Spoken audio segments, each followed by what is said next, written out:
The agenda for this video is as follows. First, we'll discuss some of the characteristics of each of the stages in team development. These stages were first established in 1965 by Tuckman. Then, we'll walk through an example of each of the stages of team development, such as a team of students working on a project throughout a semester. Then, we'll walk through an example of a volleyball team. Lastly, we'll close with some takeaways. One side note, once Tuckman established his stages, various scholars continued to research and build on these stages. For example, Jones and George provide 5 stages of team development, which include a final stage they call adjourning. Additionally, their storming phase comes before norming. Wetton and Cameron teach the opposite. Their norming phase comes before storming, and they do not include an adjourning stage at all in their model. Here, we'll follow Jones and George's research.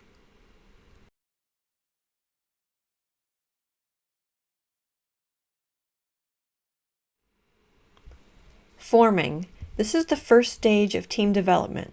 This is where a group of people get together prior to becoming a cohesive unit that we would call a team.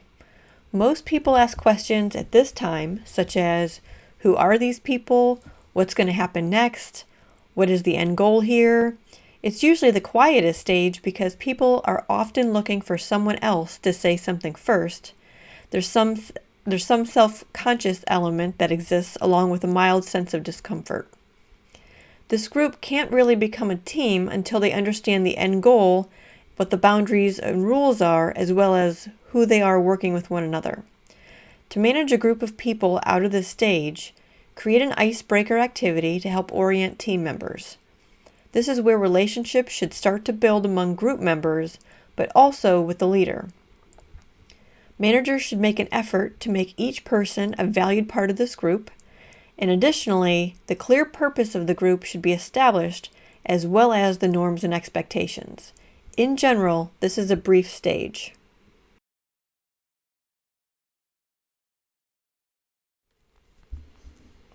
In the storming stage, members feel as though they can push back on ideas, and of course, it's done in a professional manner. Here, tasks may be assigned and rules may be developed, causing some team members to see different perspectives. Know that it's completely normal to question the team's direction, various roles, including that of the leader, or of the task at hand. This could be as simple as actively determining whether a presentation should be formal or an informal activity. Questions that would arise in this stage include, how do we handle disagreements? What is the best way to communicate negative information? What are the boundary lines here? Again, these questions are normal, and frankly, someone should always question the norm, not to be a pain, but to challenge the situation to see if it could be improved. However, if this stage isn't managed well, it could lead to unnecessary and unhealthy competition among team members, potentially cliques, and an overall negative environment. The goal as a manager here is to manage the conflict. This can be done in a variety of ways, including creating an atmosphere of productive expressions of individuality, fostering consensus building, and turning counterdependence into interdependence. As a manager, remind the team what the common goal is, reinforce team commitment, continuously share the team vision, and assign valuable roles that promote cohesion.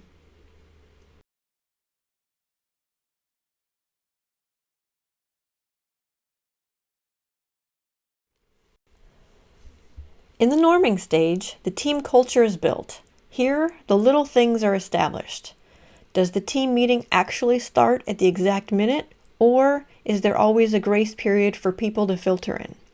Is everyone consistently engaged, or is it acceptable to look on your phone frequently? Do people informally ask questions, or is there a formal process throughout the meeting? Informational relationships and cohesion among members are also built in this stage. The more team members interact with one another, the more likely they are to create an interconnected, working unit motivated to achieve their common goal. In the norming stage, team members often ask themselves how they can best get along with others, how they can show their support, and how they can fit into the group. In turn, behaviors are usually cooperative and conforming. They support one another, share feedback, and empower one another.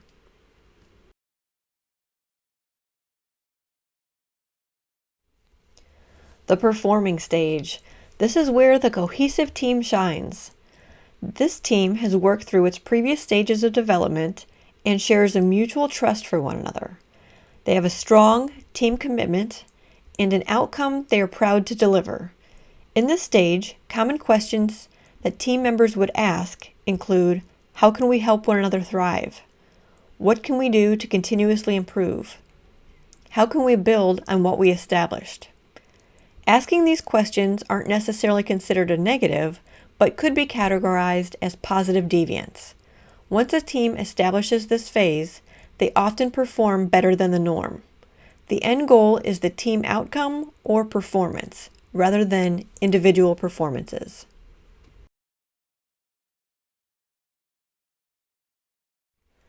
As I mentioned earlier, some scholars leave this stage out of their model of team development. However, although it's a brief stage, it's an important one. This stage could be as simple as a party to celebrate the accomplishment or a team meeting.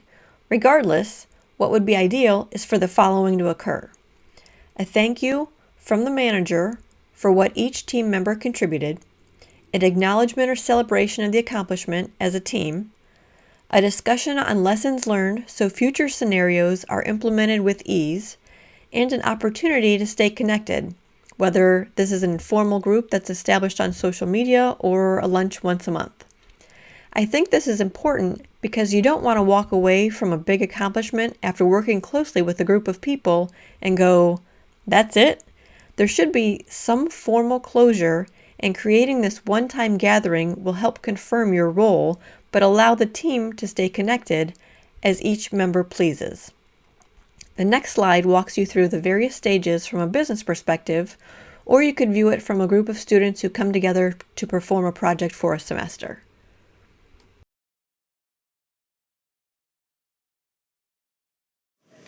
There are 5 stages of group development. You may have seen this model before. It's a pretty common model that's used in many industries. Let's talk about putting together a team. What are the stages that you're going to go through? The first thing you do is form.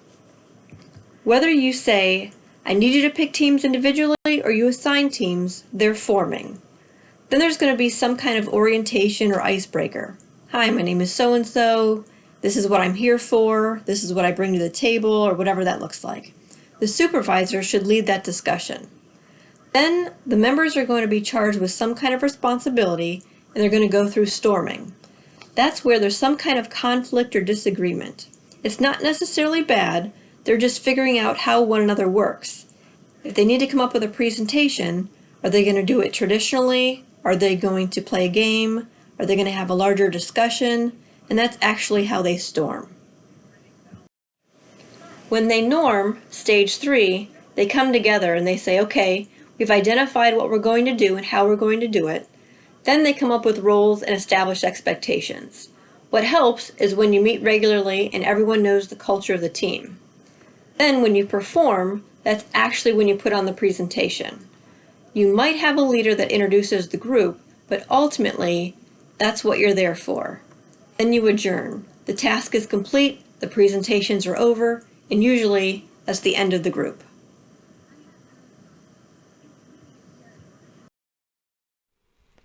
Let's look at these stages from another perspective. Let's say it's the beginning of the season and a group of athletes want to play on a volleyball team. In the forming stage, you learn one another's names, positions, and skills. In the storming stage, you see how one another plays, who's aggressive, who should be in what position, who should start, etc. Once you figure that out, you move into the norming phase. Here, you begin to enjoy practicing together and really start to build cohesion. In the performing stage, this is where the team plays on one another's strengths, they commit to one another, and they encourage one another, but they also understand how to win and lose together. At the end of the season, they adjourn.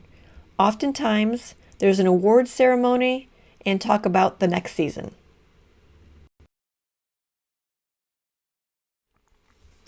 In this video, hopefully you learned that when teams form, they go through a natural process or stages. It's up to the manager or team leader to guide the team to become their best version so they can produce high-quality outcomes. Remember, it's normal to ask questions each step of the way, and be sure to include each of your team members throughout each stage. Thanks for watching, and don't forget to celebrate your accomplishments.